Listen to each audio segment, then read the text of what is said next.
21-year-old Debbie Carter looked around at the Tuesday night crowd in the Coachlight nightclub where she worked part-time as a waitress. All her tables were taken care of, and the rush of after-work customers had ended at least an hour ago. Grateful for what looked like it would be an extended lull in business, Debbie leaned against the bar, already looking forward to the end of her shift when she could finally get off her feet. As though reading Debbie's mind, Debbie's high school friend and Coachlight regular, Gina Vieta, caught Debbie's attention from across the room, where Gina and some friends were sitting at a table pushed up against the far side of the metal building. As soon as their eyes met, Gina raised her beer bottle in Debbie's direction and then pointed at the seat next to her before mouthing, "Come join us." Debbie gave her old high school friend a big smile, then she checked with the bartender to see if he had any more drinks that she needed to serve. And when he shook his head no, Debbie turned around and then tracked down her boss to see if she could officially go off the clock to go hang out with Gina and their friends. Like the bartender, Debbie's boss didn't have anything for her to do, and so he quickly smiled and said, "Go have fun." Not only was Debbie hardworking, but she was also popular with customers, and she was good at handling any unwanted attention or advances in a way that was direct but not confrontational. So Debbie's boss, who couldn't ask for a better employee, was glad to give Debbie a little break. As Debbie grabbed a beer and walked over to join her friends, the bouncer made a mental note to make sure that Debbie got safely to her car when the Coachlight closed later that night. And that, in a nutshell, was the town of Ada, Oklahoma. It was a tight-knit community. People knew each other, and people looked out for each other, and a lot of people in town didn't even bother to lock their doors, at least when they left their houses during the day. As for the Coachlight, on that night, December 7th, 1982, the popular local watering hole was a perfect example of how the town as a whole had held on to those deep-rooted small-town values despite the huge social and economic changes of the last 8 decades. Gone were the oil gushers and the huge deposits of petroleum and natural gas that had put Oklahoma on the map back in the early 1900s. And while Ada was still home to some small oil rigs that were still operating, most of the rigs in and around the town were rusted and derelict.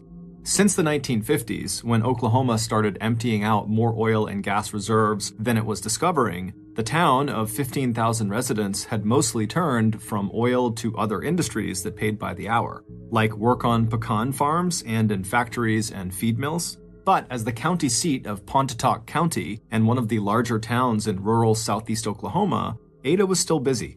People were no longer making overnight fortunes on oil, but the town was known nationally for horse breeding and for top-of-the-line horse sales that drew customers from all over the country. Ada's courthouse and jail, as well as the town's lawyers and police force, were also busy. They had plenty to do trying to keep up with the ravages caused by the local methamphetamine drug epidemic that had hit so many towns in rural Oklahoma. But even in the face of these changes, Ada was holding its own. A lot of local businesses had moved to the edges of the town, but Main Street was still doing okay. There were no boarded-up storefronts, and neighbors and coworkers gathered for lunch in cafes and sandwich shops. The town was also home to East Central University, whose 4,000 students, a lot of them commuters, helped boost the local economy and bring a little diversity to Ada's mostly white and mostly Christian population. And places like the Coachlight, with its cheap beer, along with food that was more filling than it was fancy, did very well, especially on weekends when it was filled with a mix of factory workers, 20-somethings, and a dance and party crowd who went there for the live music and the big dance floor. On her way over to Gina's table, Debbie had to slow down a couple of times to say hi to a few of the regulars. Even though it wasn't a busy night, there were more than a dozen people at the Coachlight who knew Debbie by name or who had gone to school with her. And noticing that she had stepped away from work, a few of the men decided then and there to see if they could get Debbie out on the dance floor before closing time. Because Debbie was one of those very easy-to-like people. It wasn't just that she was attractive and athletic, standing 5 feet 7 inches tall before pulling on her work boots. She also had an open smile and friendly dark eyes that matched the color of her glossy shoulder-length dark brown hair. In addition to her part-time job at the Coachlight, Debbie babysat, she worked part-time at the local glass plant, and she served food at a local drugstore lunch counter. As a child and teenager, Debbie had never been a huge fan of academics, and her father, Charlie Carter, still liked to tell the story about how Debbie, on her second ever day of going to school, had looked up at her parents and asked, You mean I've really got to go through with this? So instead of going on to college after graduating from Ada High School in 1979, Debbie had put all her energy into saving money to buy her own car and rent an apartment of her own. It was a goal that meant she had sometimes clashed with her mom, Peggy Stillwell, who felt that Debbie was spending too much time at places like the Coachlight and drinking too many beers with old high school buddies like Gina. But 2 months ago, Debbie's dream of living on her own, a big girl life, as her family called it, had come true. That's when Debbie had packed her belongings into the 1975 Oldsmobile car she had bought with her own money and moved into her very own 3-room apartment above a garage at 1022 East 8th Street, right next to the campus of East Central University. Once Debbie's mom was satisfied that Debbie had chosen what seemed like a safe location to live alone, Peggy had given her blessing to Debbie, and mom and daughter were right back to being as close as they had always been. And that closeness was true of Debbie's relationship with her father, too. Even though Debbie's parents had divorced 5 years ago, both Peggy and Charlie shared a bond of unconditional love for Debbie and her 2 younger sisters. And since Charlie sometimes picked up a shift as a bouncer at the Coachlight, he was able to keep a protective eye on his daughter without being intrusive. Now, slipping into the seat at the Coachlight next to Gina and a group of their other old high school friends, Debbie stretched out her long legs under the table and sighed with contentment. It had been a long day, and just sitting down was a relief. But even as Debbie exchanged greetings with her friends, her mind drifted to her new home. And just thinking about the apartment she had worked so hard for gave Debbie a thrill. She'd always been someone who liked her independence, and now that she had a place of her own, she loved keeping her cozy living room, kitchen, and bedroom absolutely spotless. And with no one to look over her shoulder, she could eat as many mayonnaise sandwiches, a personal favorite of hers, as often as she wanted to. Even the things Debbie didn't have turned out to be an advantage. As Peggy pointed out, the fact that Debbie did not have her own washer and dryer was actually a blessing. It meant that Debbie made regular trips to her mom's house to do her laundry, which is exactly where Debbie had been just 2 evenings earlier, listening to the tumble of the dryer while she curled up on the bed next to her mom, which is where Debbie wound up falling asleep and spending that night. Peggy, whose motherly instincts were always on high alert, still couldn't help but worry about her daughter's safety in her new apartment. But Debbie had always said, "Mom, as long as I have my teeth and nails to fight with, no one is going to hurt me." Debbie's thoughts were suddenly pulled back to the present when one of her high school acquaintances stopped by the table and asked her to dance. Debbie had always had her share of boyfriends, but she'd never been known for sleeping around. In fact, her closest girlfriends knew that Debbie was very modest and shy when it came to letting anyone see her undressed. But this was someone Debbie had known for a long time that was asking her to dance, and even though she was tired, she pushed herself up from her chair and headed out to the dance floor. But by the time Debbie had come back and ordered another beer, she was already glancing at her watch, just waiting for the night to end so she could go back home. That moment came a little sooner than she expected when her boss started closing the Coachlight early at around 12:30 a.m. Gina immediately invited everyone at their table back to her apartment for one more drink, but Debbie smiled and shook her head. No, Debbie was going to head straight home to her apartment. She promised Gina that if she changed her mind, she'd give her a call. As customers made their way back to their cars, the bouncer made sure that Debbie was not walking out of the nightclub on her own. And after having a brief conversation through her car window with another Coachlight regular, Debbie rolled up her car window, turned on the car engine, and drove out of the Coachlight parking lot towards her new home. At 2:30 a.m. on the morning of December 8th, 2 hours after the Coachlight closed its doors and turned off the lights, Gina heard the ring of her telephone cut through the noise of the people talking and laughing over drinks at her apartment. When she answered her phone, she was surprised to hear Debbie's voice on the other end. She was even more surprised by what Debbie was asking Gina to do. According to Debbie, there was a visitor in Debbie's apartment who was making Debbie uncomfortable, and Debbie wanted Gina to drive over and give Debbie a ride to Gina's house.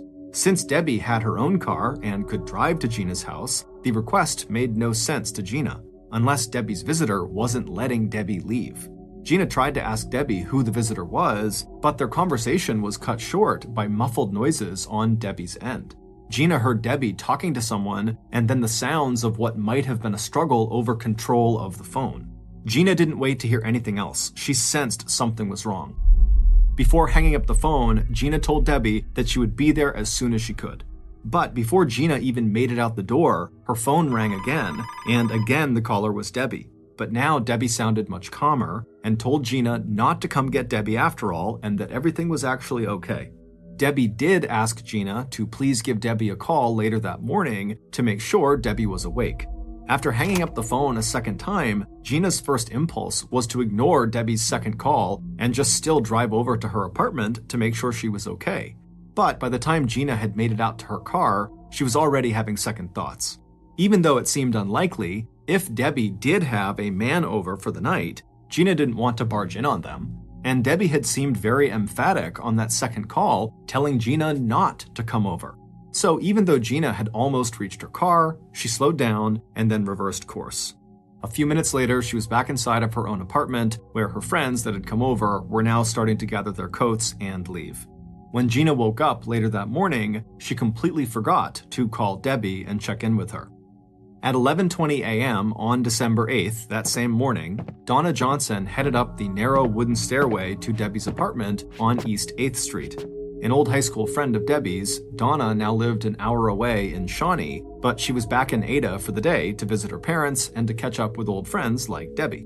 But just as Donna reached the tiny landing outside of Debbie's front door and had already raised her hand to knock, she felt bits of broken glass grinding under her shoe. And at the same time, Donna registered the fact that the little window in Debbie's door was broken. Even as Donna did reach up and start knocking on the door, she heard the faint sound of a radio playing inside of Debbie's apartment. When there was no answer to her second knock on the door, Donna checked the doorknob and realized that the door was unlocked. As soon as Donna stepped inside, she knew something was terribly wrong.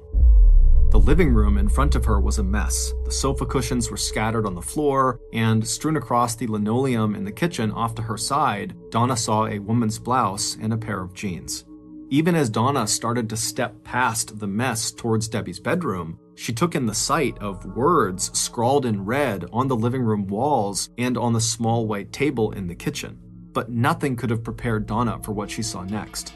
Lying face down on the floor of the bedroom on the far side of the bed, nude except for one sock, lay Debbie's bloody and lifeless body.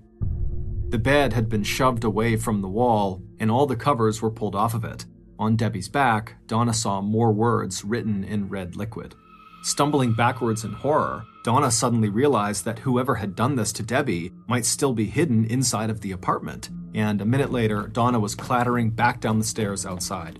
Hopping into her car, Donna drove to the nearest payphone to call Debbie's mother, Peggy, who in turn quickly called her ex-husband, Charlie. Charlie arrived at his daughter's apartment ahead of the police and medical personnel. In Debbie's bedroom, Charlie fell to his knees next to his daughter's body. Charlie called Debbie's name twice before gently lifting one of his daughter's shoulders so he could look at her face. A bloody washcloth was stuffed deep into Debbie's mouth. Minutes later, the street in front of Debbie's apartment was lined with police cars, a wailing ambulance, and law enforcement.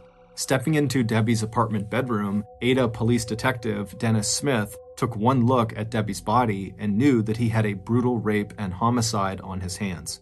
As the 17-year veteran of the Ada Police Department took in the horrific details of how Debbie had died, he also knew that this case felt intensely personal.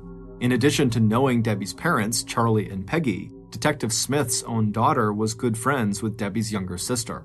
Doing his best to keep his emotions under control, the 39-year-old detective immediately ordered officers to seal off the immediate area around the apartment from the growing crowd of neighbors and bystanders. After clearing the inside of the apartment, Detective Smith did not waste any time. He sent police officers out to knock on doors and interview neighbors to see if anyone saw or heard anything unusual during the night and early morning hours. He also wanted a list of Debbie's friends, boyfriends, coworkers, family members, and possible enemies. Police would soon find out from Debbie's friend Gina about the 2 phone calls Debbie had made between 2:30 and 3 a.m. that morning. And based on that testimony, they would quickly narrow the time of the murder to some time between 2:30 a.m. and 11:40 a.m. when Donna had discovered Debbie's body. With that information in hand, Detective Smith was especially interested in knowing exactly who saw or interacted with Debbie on the night of December 8th and into the early morning hours of December 9th at the coach light. Since that could include a list of dozens of people, Detective Smith also pushed out a general request for the male patrons of the Coachlight the night before, as well as any male acquaintances of Debbie's, to come to the police station and voluntarily submit hair, pubic hair, and saliva samples. Satisfied that the investigation was now underway, Detective Smith stepped back and tried to make sense of the crime scene, in which all 3 rooms of Debbie's apartment appeared to have been upended by a struggle between Debbie and her attacker. In fact, starting with the shattered front door window and ending with the ripped and torn trail of clothing and furniture, the apartment was so trashed that Detective Smith realized that this homicide might be the work of more than one perpetrator. That suspicion grew stronger as the detective looked at the 4 messages that the killer or killers had left behind. Written in nail polish on the wall of the den was the sentence, "Jim Smith will die next." On Debbie's back, written in what would turn out to be ketchup, Detective Smith read the name Duke Graham. Once Debbie's body was turned over, the detective would see a single word written in red fingernail polish on Debbie's chest, "Die." And on the kitchen table, written in ketchup again, was a message that referred explicitly to 2 killers. "Don't look for us, or else."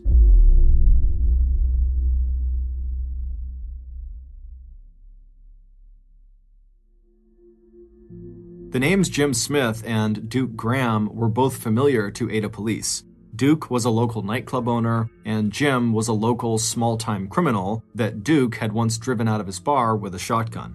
As Detective Smith, no relation to Jim Smith, completed his examination of Debbie's apartment, he sent officers to find out where both those men were and bring them in for questioning. Then, the detective watched for a few minutes as crime scene techs went about their work inside the apartment, dusting for fingerprints and photographing and collecting possible evidence. That evidence included any strands of human hair, the murder weapon, and the removal of a 4x4-inch square of sheetrock from the bedroom wall that contained a single bloody handprint. The next day, Thursday, December 9th, at 3 p.m., the autopsy of Debbie's body would confirm that she had been raped before she died. Detective Smith was joined at that autopsy by agents from the Oklahoma State Bureau of Investigation who had offered their help and support to local law enforcement. The men watched as the medical examiner collected samples of hair from Debbie's body, as well as scrapings from under Debbie's fingernails, clippings from which were also carefully entered and tagged as evidence. By this point, more than a dozen men had already come forward to the police station to deliver their DNA samples to the police. And it was clear to Detective Smith in interacting with these guys that he was not the only person in Ada who was personally upset by Debbie's murder.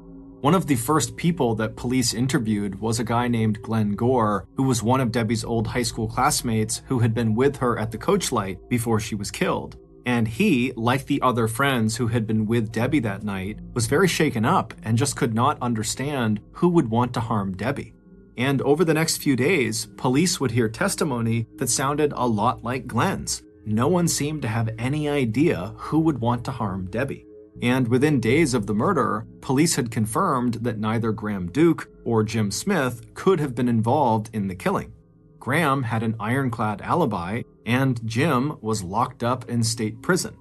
By the morning of Debbie's funeral, on Saturday, December 11th, 3 days after her murder, townspeople's fear and frustration only got more intense as mourners filed past Debbie's open casket, because all the makeup in the world could not disguise the terrible injuries to the young woman's swollen and badly beaten face, and whoever had done that was still out walking the streets.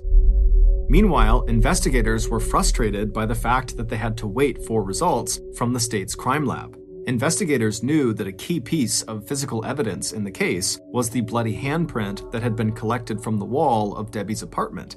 If that print did not belong to Debbie, it had to belong to someone else who was in the room when Debbie was killed, and that person would most likely be Debbie's murderer. But in the face of growing public pressure to solve a case that was quickly showing signs of getting cold, Detective Smith and Ada's prosecuting attorney, Bill Peterson, decided they could not wait until the Oklahoma State Crime Lab ID'd that print. Instead, in early March of 1983, 3 months after Debbie's death, investigators zeroed in on 2 brand new suspects. This new direction in the investigation was based on unsubstantiated rumors about the murder that were circulating in the local county jail. The first and primary suspect was 30-year-old Ron Williamson, a former minor league baseball player who was one of Ada's well-known hellraisers and heavy drinkers. Ron, who lived not far from Debbie's garage apartment, was fingered as a possible suspect by his county jail cellmate when Ron was locked up on a drunk driving conviction. According to his cellmate, when news of Debbie's murder spread through the inmate population, Ron, who was also known to have serious mental health issues, became very upset.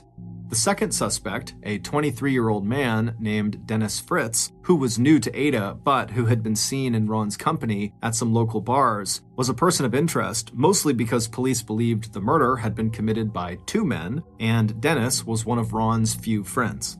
Both men were interviewed repeatedly by police, and both denied any involvement in Debbie's murder. They also submitted fingerprints and DNA to police. Eventually, after hours of aggressive questioning from investigators, Dennis was told he failed a lie detector test, and Ron was told that the results of the lie detector test he had agreed to take were inconclusive. But even after the Oklahoma State Crime Lab reported back to Ada police on March 28, 1983, that the bloody handprint on the wall of Debbie's bedroom did not match prints belonging to Debbie, Dennis, or Ron, Ada law enforcement did just the opposite of backing off that avenue of investigation. Instead, they began to focus exclusively on Ron and Dennis. Neither man had been seen on the night of the murder at the Coach Light, but without any other suspects in the case, Ada investigators doubled down on building a circumstantial case against the men. The case was based mostly on Ron's history and reputation in Ada as unpredictable, occasionally violent, and at times mentally unstable, as well as allegations from more jailhouse informants saying that Ron had had a dream about Debbie's murder. The police continued to focus on Dennis based on their conviction that the crime had been committed by more than one person. In December of 1983, Detective Smith's case against Ron was suddenly strengthened when a customer who had been at the Coach Light on the night before Debbie's murder came forward and told police they had seen Ron at the nightclub that night, just hours before Debbie would be killed. But it wouldn't be until May 1st, 1986, 4.5 years after Debbie's murder, that Ada police got the information they felt they needed to clear the way for an arrest and conviction in the homicide case that had slowly poisoned the once safe and tight-knit little town of Ada, Oklahoma. That was when Ada's district attorney, Bill Peterson, persuaded Debbie's mother, Peggy Stillwell, to allow police to dig up Debbie's body and re-examine her handprint to see if maybe it did match the bloody print that police found on her wall. If investigators could somehow prove that the bloody print on Debbie's bedroom wall actually did belong to Debbie, then police would no longer have to find a suspect whose print matched that one on the wall. And sure enough, after taking prints from the hand of a 4-year-old corpse, the same agent who had earlier declared that the print on the wall did not match Debbie's prints now revised his report to say that it was inconclusive whose print was on the wall. That shadow of a doubt was all police needed, combined with a hair analysis showing that some of the head hairs found at Debbie's apartment bore a microscopic resemblance to samples provided by Ron and Dennis. Detective Smith and District Attorney Bill Peterson were sure they had solved the case. 1 week later, on May 8, 1986, Ron Williamson and Dennis Fritz were arrested and charged with first-degree murder in the death of Debbie Carter. For Debbie's family and many other residents of Ada, Ron's arrest came as a relief. Ever since he was first questioned by police back in early 1983, Ron's mental health had deteriorated. His mood swings were more extreme, his behavior had become even more erratic and at times violent. And he had spent all 4 of those years since Debbie's murder in and out of jail on charges ranging from forging a check worth $300 to violating parole to public intoxication. Meanwhile, the long wait for justice had just about destroyed Debbie's mother, Peggy, who had begun to drink heavily and spend hours and hours sitting near her oldest daughter's grave in nearby Rosedale Cemetery. And so, in April of 1988, both Ron and Dennis were convicted in separate trials of Debbie's murder, and the town of Ada breathed a collective sigh of relief. Dennis was sentenced to life in prison, and Ron was sentenced to death. The actual date of Ron's execution was set for September 27, 1994. Ron and his court-appointed attorney would have 6 years to file appeals. Finally, after more than 6 years, Debbie's family could begin to heal, and Debbie, now buried for a second time, could finally be left in peace. As the spring of 1988 blossomed in Ada, the town of 15,000 residents could sleep easier knowing that Debbie's killers were safely behind bars. But all that would change 6 years later on September 22, 1994.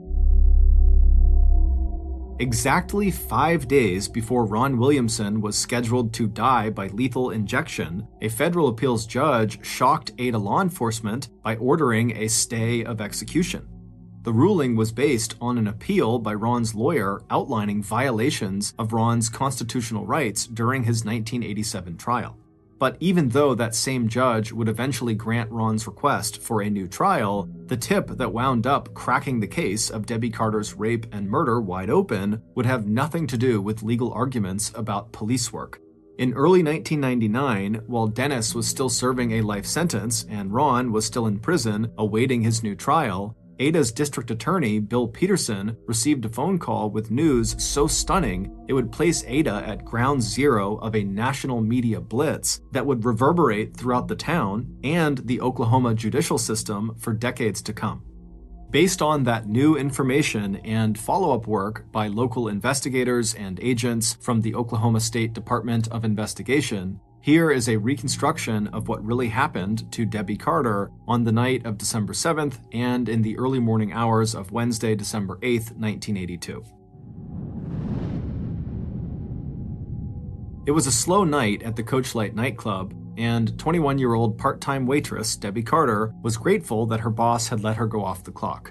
Now she looked around the table at her group of friends, which included Gina, a Coachlight regular who had asked Debbie to take off her work apron and join them for a couple of beers.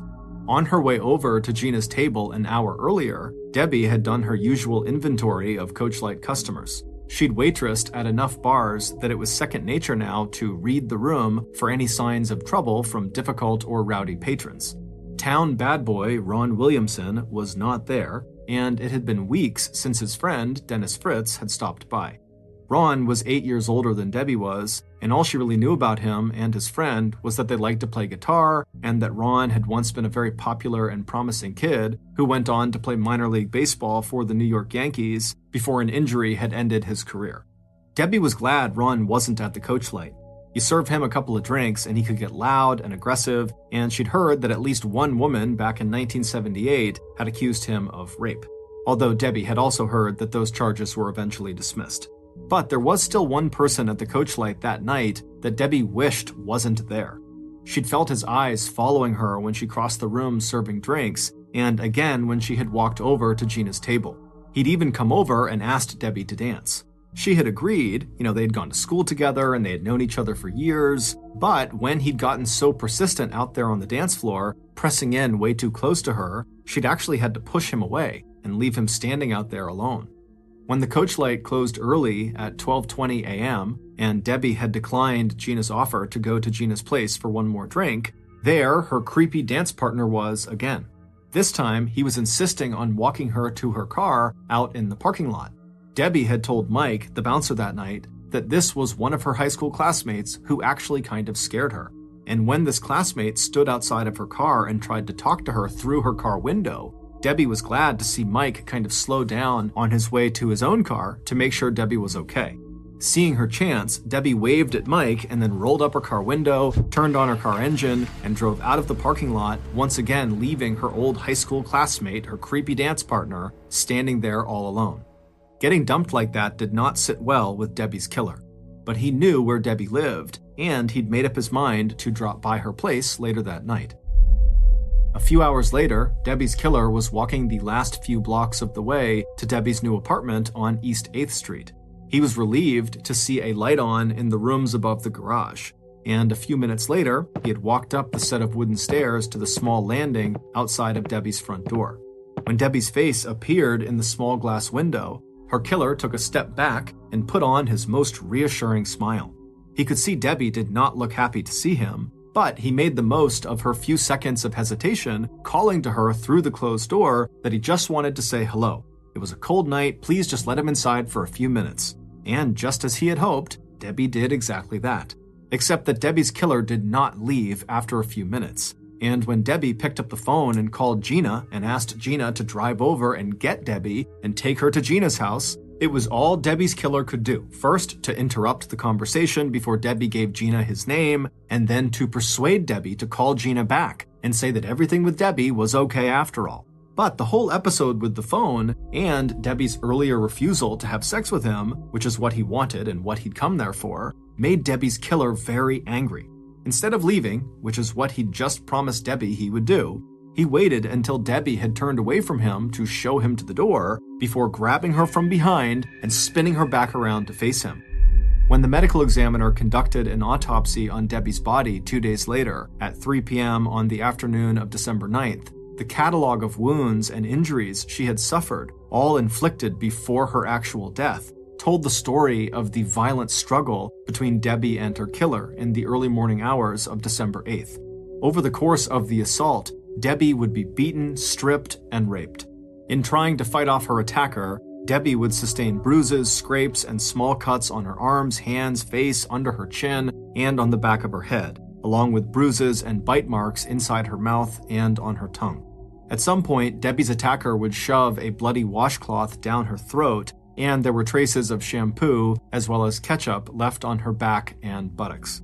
In addition to the electrical cord that Debbie's father would see wrapped around his daughter's neck, Charlie would also see the beautiful leather belt that Debbie's mother had given Debbie for her 21st birthday, a belt that had now been used to strangle their oldest daughter. The medical examiner would confirm asphyxiation, lack of oxygen, was the ultimate cause of Debbie's death. After the killer had squeezed the last breath of air out of his victim, he sat straddling Debbie's body for a few moments so he could catch his breath. Then he pushed himself back onto his feet and collected and adjusted his clothing before turning his attention to Debbie's apartment. According to an expert in crime scene reconstruction, Debbie's killer would have spent a substantial amount of time staging the crime scene to make it look like the attack had been the work of more than one person. And Debbie's killer would also use the messages he wrote on Debbie's back and chest, as well as on the walls and kitchen table in her apartment, to divert police attention to two other men, Duke Graham and Jim Smith, who were already known to aid law enforcement. Once he was satisfied with his work, Debbie's killer took a final look around, then stepped to the door of Debbie's ruined apartment.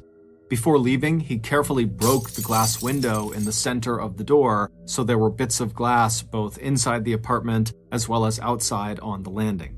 Pulling the unlocked door closed behind him, the killer walked down the wooden stairway out into the cold Oklahoma night air. Later that day, Debbie's killer would go to the Ada police station along with the dozens of other men in town, and he would tell police that he did see Debbie the night before at the coach light, but he had no idea what happened to her. And unlike the 44 other men who would come to the Ada police station over the next days and hours and weeks, Debbie's killer managed to go to the police station but slip away without giving his fingerprints and without submitting samples of his saliva and hair. He would also change his statement 1 year later and tell police that on the night of December 7th, he had seen Ron Williamson at the coach light, and that when the killer had walked Debbie out to her car just after the coach light closed at 12:30 a.m. on December 8th, Debbie had confided to him that she was afraid of Ron.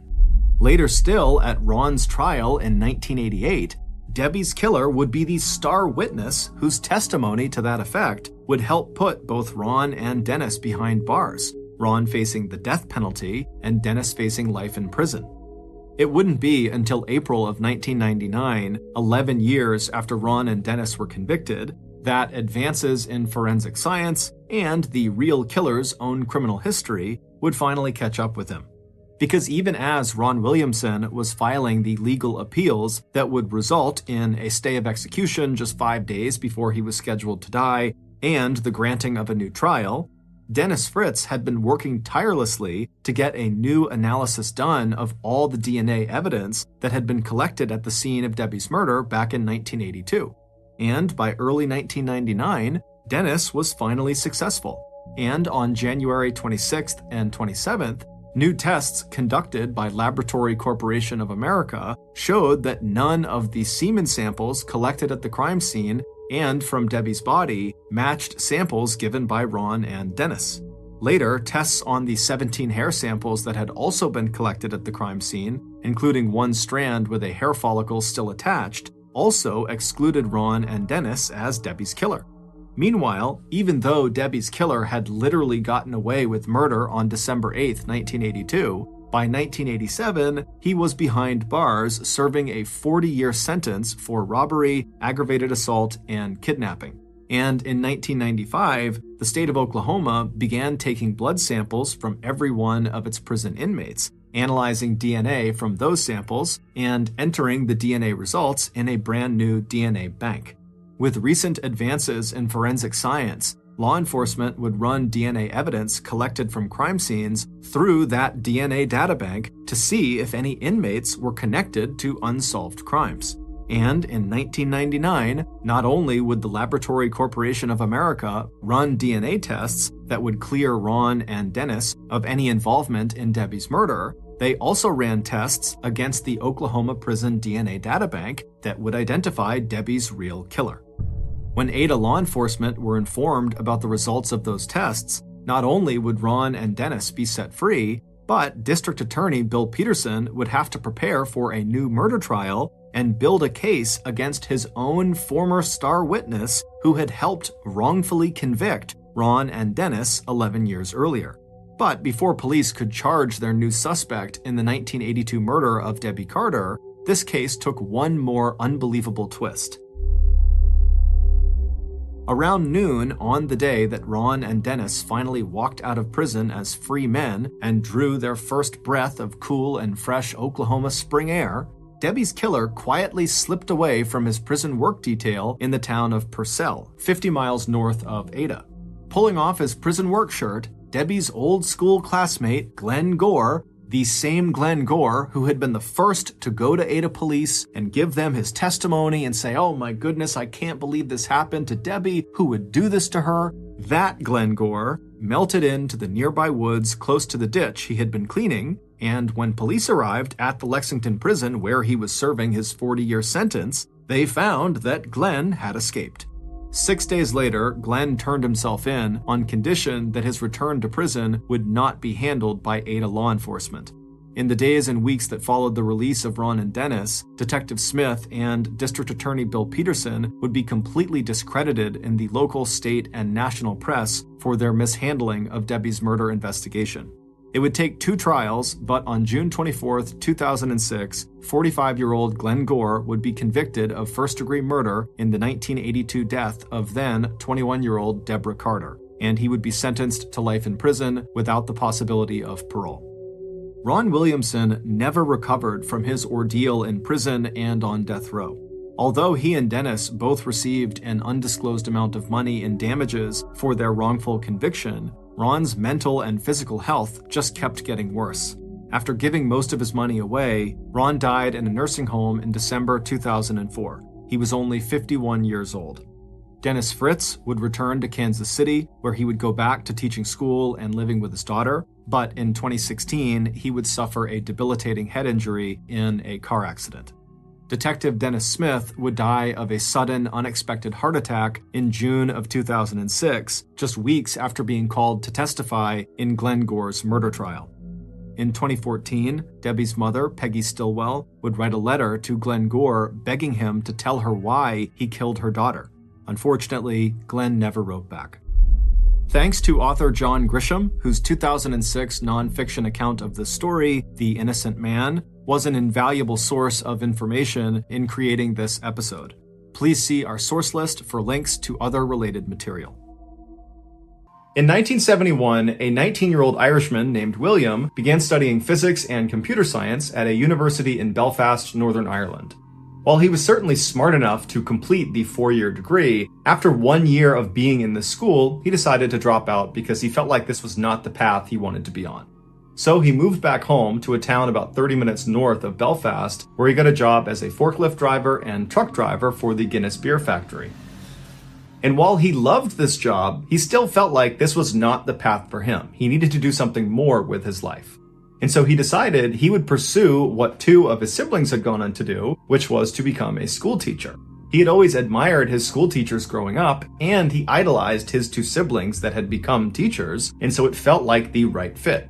And so William applied to a 4-year teaching college in Newcastle in England, and after he was accepted, he flew to England, he got set up, and then he began his studies.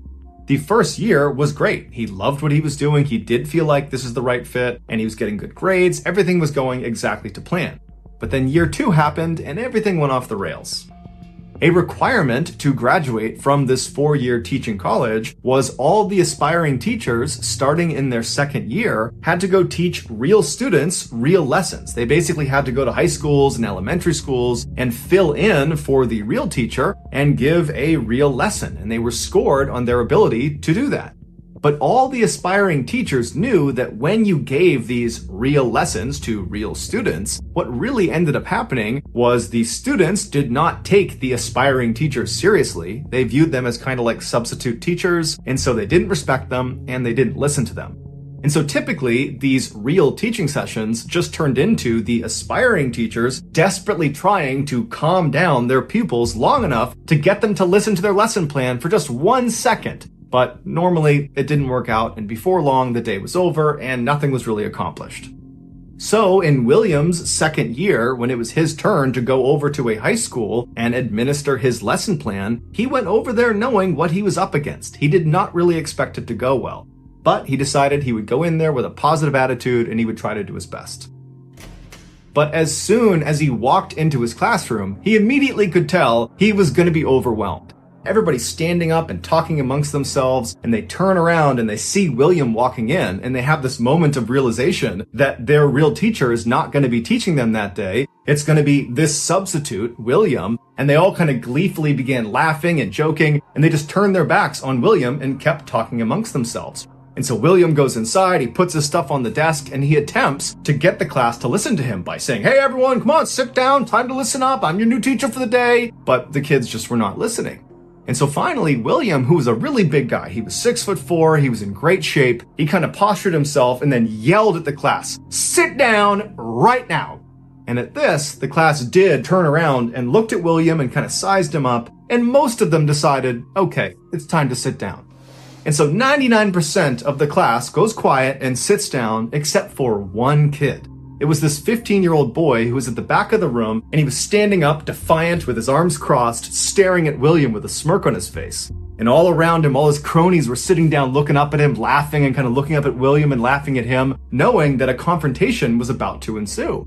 And so William is staring at this kid, trying to get him to just sit without saying anything, and this kid is just mean mugging him with his arms crossed, and nothing's happening. And so William walks right up to him and kind of leans over his shoulder and says, "You need to go out in the hallway right now, I will meet you out there." And then William turned around and started walking back towards the front of the room, expecting this to have worked, that this 15-year-old kid would have just followed right along and he'd walk right out to the hallway and that would be that. But when he turned back around again, the 15-year-old kid had not moved. He was still standing in the back of the classroom, arms crossed, staring up at William, basically saying, "Make me." And at this, William lost his mind. He was so mad and so frustrated at how unbelievably disrespectful this kid was being, and really the whole class was being to him, that he just kind of lost it. And he ran up to this kid in the back of the room and he gets right up in his face. And remember, William is 6'4". He's a big guy. And he gets right in the kid's face and he's like, "Get out in the hall right now." And this kid doesn't flinch. Instead, he reaches into his pocket and pulls out a knife and he holds it right up against William. And William, without any hesitation, just winds up and blasts this kid across the side of the head, sending him flying over a kid sitting at a desk. He goes flying over this kid and crumples into the corner. And then when he stands up, he drops the knife and puts his hands up and he's like, okay, I'll go out in the hall. And William's like, go out in the hall right now. And so the kid ran out of the classroom, he goes out into the hall, and the whole class is totally silent. No one even wants to look up at William. They're all kind of just looking down at their desk, trying to be as quiet as possible. And William walks back to the front of the class and proceeds to teach the rest of the lesson. As soon as the high school learned that this aspiring teacher, William, had basically knocked out one of their students, even though it seemed like it might have been a little bit deserved, they immediately told the teacher's college, and the teacher's college immediately expelled William. And so now William is suddenly jobless and he's kind of lost again in the world. He doesn't know what he wants to do now because he really had committed to being a teacher. And so he goes back to his home in Northern Ireland and he begins thinking about, what is he going to do next? And he keeps having this thought that he should pursue this thing that he's always been interested in, but he had never taken seriously because it felt so risky. But now that basically everything in his life had fallen apart, he had nothing to lose. So he decided, what the heck, I will do the thing that I've always wanted to do. And that was stage acting. And so he went and auditioned with a local theater company in Belfast. He was accepted into the theater troupe. And then 4 years later, he was discovered performing on stage by a Hollywood filmmaker. And they cast him in a movie, and the rest, as they say, is history. William Neeson, better known as Liam Neeson, would go on to star in dozens of huge movies and TV shows, and he's probably best known for his epic role in the movie Taken, where he is this CIA operative with a particular set of skills, and in this movie, he punches a lot of people in the face, just like when he was a teacher.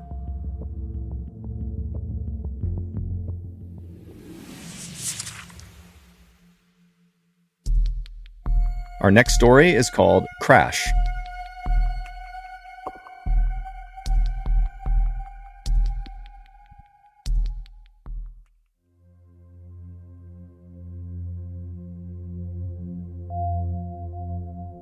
Cranbrook, which is a small, snowy town in British Columbia, Canada, used to be a place no one had heard of.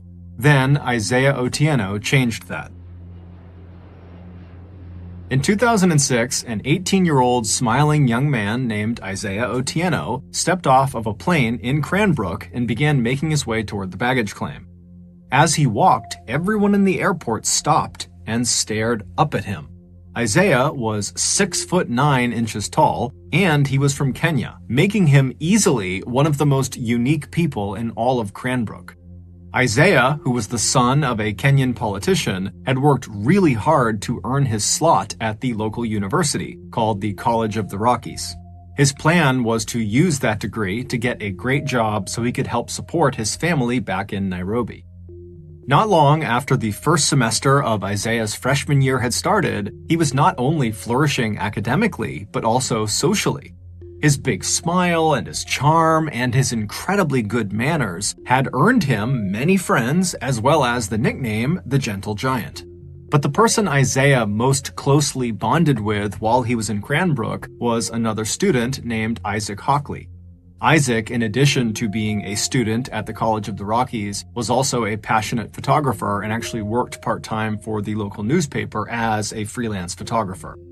Isaac and Isaiah had briefly met in late 2006 at their campus's billiard halls when they were both playing pool, but that interaction had not made them friends. What had cemented their friendship and made them very, very close was one night in early 2007, Isaiah had gotten a job as a bouncer at a local bar because he's 6'9", and so he was the bouncer. And Isaac had come to that bar, not to see Isaiah, just to go to the bar. And so Isaiah's at the front, he's checking people in, and then he hears this commotion in the bar behind him, and he turns and he sees Isaac is getting attacked by this huge guy that's way stronger than him, who looked like he was the aggressor in the fight. And so without any hesitation, Isaiah turns and just starts galloping into the bar. He's leaping over chairs, he's leaping over tables, and he jumps into the fray, and he fought off Isaac's attacker. And so after the dust settled, Isaac was so thankful for Isaiah, even though Isaiah kind of downplayed it and acted like it was no big deal. But either way, the experience totally bonded these two very different people, and after that, they became totally inseparable. Over the next couple of semesters, the pair would often go off on long rides outside of Cranbrook into the mountains and the forests, and they would just chat. Isaiah would talk about what it was like to live in Kenya and how he was really here to try to be successful like his father. And Isaac would talk to Isaiah about his passion for photography and what it was like growing up in Canada around Cranbrook. On one very memorable drive, the pair were driving at night along this kind of winding road that went through a forest when all of a sudden a moose leapt onto the road and blocked their way. And so Isaac at the last second had to swerve to avoid the moose. But ultimately, they did not get into an accident and it was just a close call. So Isaac was totally fine. He had kind of recovered within seconds of getting past the moose, but Isaiah, who was in the passenger seat, was totally shaken up by it. And when Isaac started talking to Isaiah about why he was so shaken up, because after all, they are fine, they did not get into an accident, Isaiah would admit that he wasn't shaken up because they almost got into an accident. He was shaken up because he saw a moose. He didn't know moose existed, and so seeing this enormous creature suddenly in the middle of the road right in front of them just had totally spooked him. And so after this, Isaac loved to bring this story up as a way of kind of making fun of Isaiah for his fear of moose, but it was totally in a loving way, and Isaiah would always laugh right along with him. But despite how well everything was going in both Isaiah and Isaac's lives to that point, everything would come crashing down in 2008.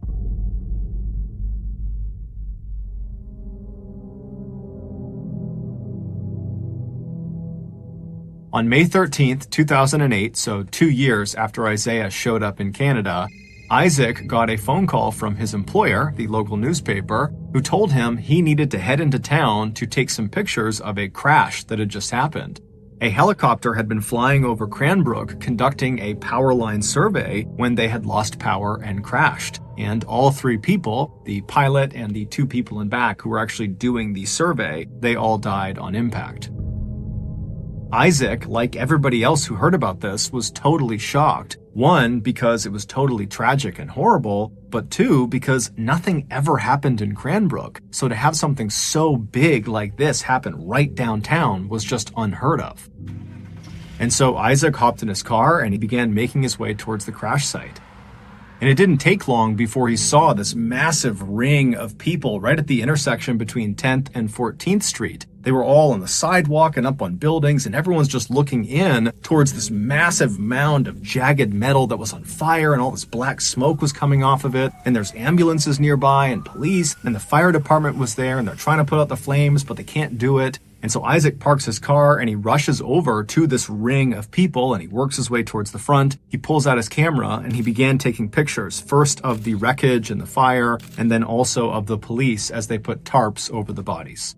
Little did Isaac know, these pictures he was taking were about to take on a whole new significance for him. Earlier that day, just before 1 p.m., Isaiah wrapped up his final class of the day, and after he was done, he remembered he had some letters in his backpack that he had been meaning to mail to his family back in Kenya. And so he decided on his way home, he would make a detour to the post office and he would mail those letters. And so he left the building where this final class was and he stepped out into the bright sunshine of that May day. He put his headphones on and then he began to walk.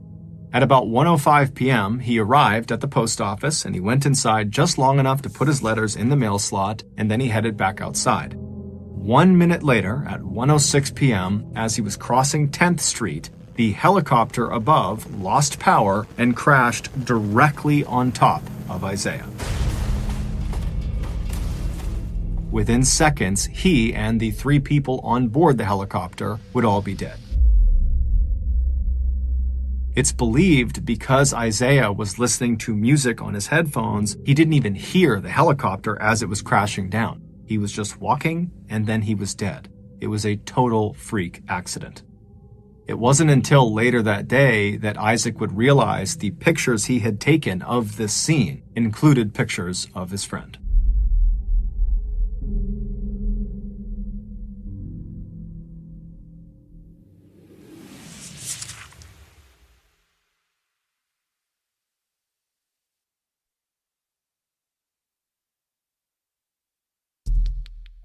The next and final story of today's episode is called Wires Crossed.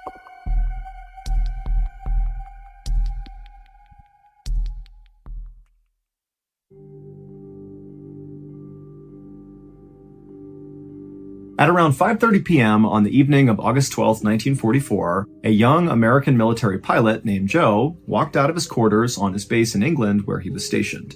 As soon as he was outside, he lit a cigarette to calm his nerves, and as he smoked the cigarette, he began walking towards the huge hangar on the other side of the base where his plane was waiting for him. Joe had been preparing for this night for weeks. He and his co-pilot, a 35-year-old lieutenant who was nicknamed Bud, were about to step off on a top-secret military mission called Operation Aphrodite. And this mission was not only top secret, but it was so unbelievably dangerous that basically anybody who knew about it considered it a suicide mission. But Joe tried not to think about that as he walked towards the hangar. Instead, he tried to think about the reason he was here in the first place, the reason he had joined the military, and that was to defeat the Nazis. And what he and his co-pilot were about to do, Operation Aphrodite, was going to play a huge role in defeating the Nazis. So this was about 5 years into World War II, and at this point, the Nazis were actually losing. However, it was making them more dangerous, not less, because they were becoming very, very desperate. And so they were launching all these outrageous attacks, basically because they had nothing to lose. And one horrible thing the Nazis were doing at this time were dropping these things called vengeance weapons. Hitler called them vengeance weapons. They were basically these huge bombs that the Nazis would drop arbitrarily across the United Kingdom on major population centers. And by this point in the war, these vengeance weapons had killed over 5,000 civilians. And at this exact moment, like this night, as Joe was walking towards the hangar, the Nazis had a stash of vengeance weapons aimed directly at London. That was going to be their next target. And so the mission that Joe and his co-pilot Bud were going on, Operation Aphrodite, was going to be to go out and destroy those vengeance weapons to save London. And as nervous as Joe was about this mission, and he was really nervous, he was also very excited. He actually had volunteered for this mission when many other pilots had done everything they could to stay away from this mission. And on top of that, Joe actually had flown enough missions by this point in the war that he didn't need to fly any more. He could just go home. But instead, he volunteered for this mission. And a reason why Joe might have decided to do that has a lot to do with the family he was raised in. So Joe came from a family that was very successful and accomplished. And his father really pushed Joe and his younger brother to be the very best at whatever they were doing and to be very competitive with each other. And so while Joe and his younger brother did love each other, they also had a pretty intense rivalry. And for a while, Joe's father obviously favored Joe. I mean, Joe was the favorite child, and, his father would always say, Joe's going to be the president someday. He's so talented. But after the attack on Pearl Harbor that brought the United States into World War II, both Joe and his younger brother joined the military, and pretty early on in the war, Joe's younger brother got an award for heroism. He had basically saved his platoon of men, and he won all these awards, and he was all over the news. And pretty quickly after that, Joe felt like he fell out of favor with his dad, that his dad kind of looked at the younger brother as being the favorite child now. And so Joe really started to feel insecure and wanted to prove himself really to his dad. And so when Operation Aphrodite came up, Joe volunteered for it really because he wanted to be a hero. He wanted to show his dad that he too could do something huge and change the course of history. And he would change the course of history, but not in the way he expected. And so Joe continued to smoke a cigarette and hustled across the base towards the hangar, and as he did, he found himself kind of speeding up, like he just wanted to get over there and get started. Joe's commanders had given him a special code he would call out over the radio if this mission was successful. It was spade flush, that's what he'd say over the radio. And so as Joe hustled towards the hangar, he imagined how incredible it was going to be to yell out spade flush over the radio. I mean, it was only like 30 minutes away from that moment. This was a short mission. And so finally, Joe reached the hangar and he looked up to the sky one more time to make sure the weather looked solid, because actually they had tried to launch Operation Aphrodite a couple of days earlier, but it had been canceled because of fog. But Joe looked around and the weather looked good, and so he knew it was going to be a go. So he flipped his cigarette butt and stepped into the hangar. Inside this hangar was this massive, big open space, and in the center of the hangar on the floor was this huge plane called a B-24 Liberator. This was, of course, Joe's plane for the night, and so Joe immediately began walking towards the plane to check it out. Now, this particular type of plane was the type of plane Joe had been flying for the past 3 years. I mean, he'd flown many combat missions in this type of aircraft, so he was very familiar with it. But this particular B-24 was unlike any of the other B-24s Joe had ever flown. In fact, this aircraft was so unique, it was unlike any aircraft that any pilot in the American military had ever flown. I mean, this was really a one of one. And so as Joe walked around the outside of this plane, he began to notice some of these unique modifications that the mechanics had made to this aircraft. The most noticeable modification was actually the cockpit. Now, normally the cockpit had all these windows basically all around it, so the pilot could look in any direction and see what was going on, but obviously they needed to be protected from the elements. But this B-24 had all the glass removed except for one pane of glass basically right in front of where Joe would be staring, just like a single windshield. And so it's almost like it was a convertible aircraft where it was all open air in the cockpit. And the reason for this change is because Joe and his co-pilot, during the course of this top secret mission, Operation Aphrodite, they would have to jump out and parachute to the ground. And so by having this all open, it would allow them to do that much easier. And then another big modification to the B-24 is the guns that were normally located on the outside of the aircraft were gone, and they were replaced by broomsticks painted black to look like guns at a distance. But the visible changes to this particular B-24 were nothing compared to the massive changes that were hidden inside this aircraft. Because the top secret part of Operation Aphrodite was really this particular plane.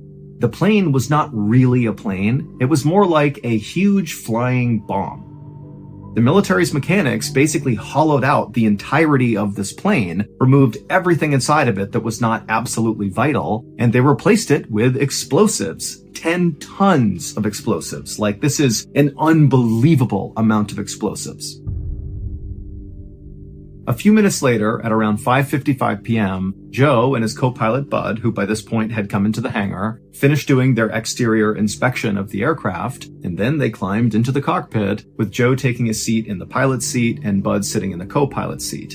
And even though the evening was cool, both men were visibly sweating. Once the pilots got the go-ahead to begin the mission, Joe fired the first engine and then turned to look at the ground crew all around them, and he noticed all of them looked really, really serious. I mean, they obviously knew how intensely dangerous this mission really was, and the fact was, the pilots might not make it home, and so they're looking up at these guys like, I'm sorry you have to do this. But Joe, he looked out at these people and he sensed that was going on, and so he made a big show to wave and smile at them, to show confidence, like he knew what he was going to do, he's going to be fine. But in reality, Joe really was terrified.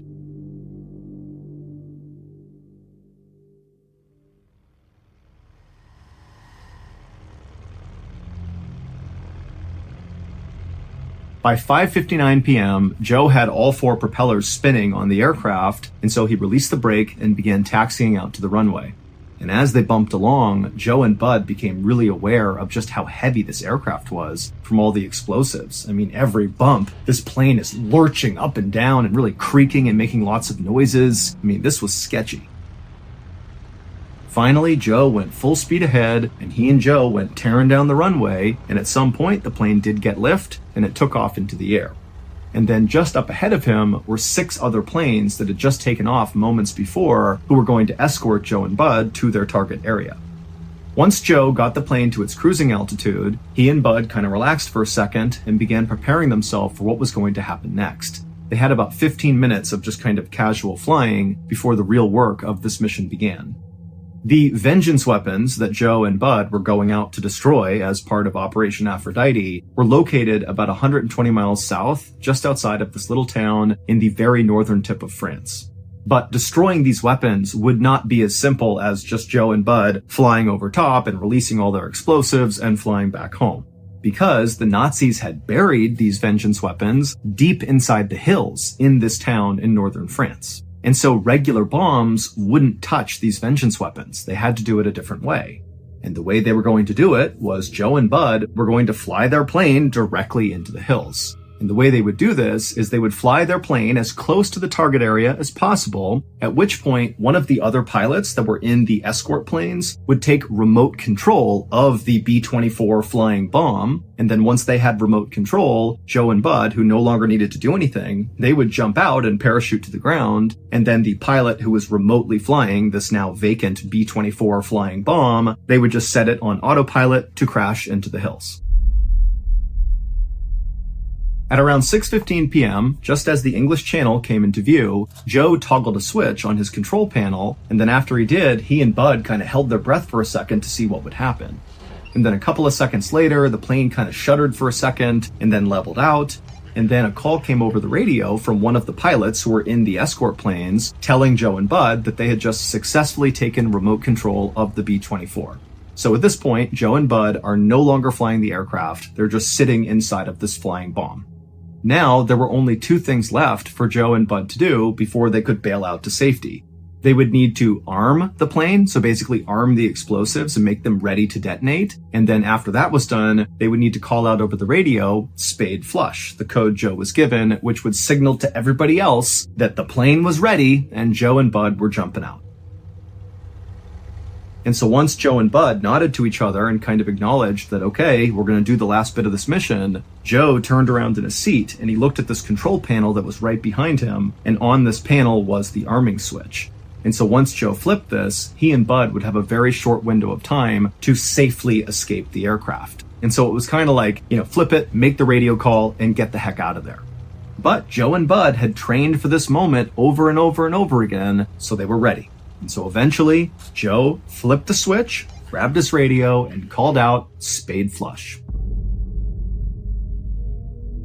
What Joe and Bud could not have known when the mechanics were making all these modifications to this B-24 was that one of the mechanics accidentally crossed some wires in putting in all these explosives. And so just seconds after Joe had armed the explosives, they detonated. They were not supposed to, but they did.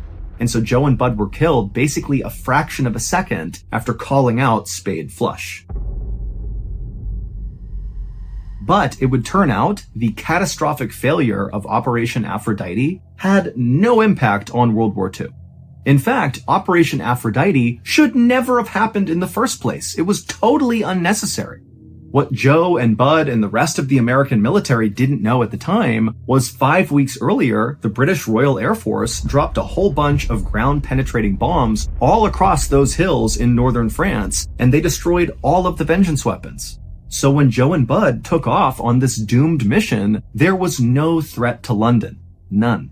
But that is not the big reveal in this story, because Operation Aphrodite changed the course of American history in a really specific and really enormous way. Because Joe, whose full name was Joseph P. Kennedy Jr., was a member of the very famous Kennedy family, a big-time political family in America. And at the time, the Kennedys were all saying Joseph is going to be the next president of the United States. And everybody believed it. He was going to be the guy. But then, of course, Operation Aphrodite changed all of that because Joseph was killed. And so the war would end about a year later, and when it did, Joseph's younger brother, John F. Kennedy, who won that award for heroism and got a Purple Heart early on in the war, and he kind of became a war hero, which prompted Joe to volunteer for Operation Aphrodite. Yeah, John would begin his unbelievable political rise. And by 1960, John F. Kennedy, JFK, would become the 35th president of the United States, even though he wasn't supposed to. He was the second choice. It should have been Joe.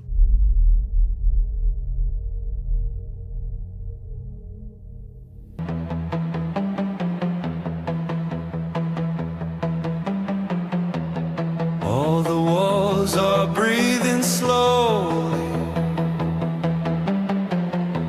Cracks like rivers trace the night. Shadows fold around the memory of a love that wouldn't die.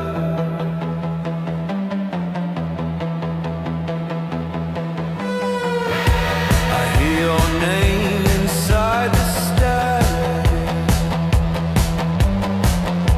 a ghost that moves beneath the glass.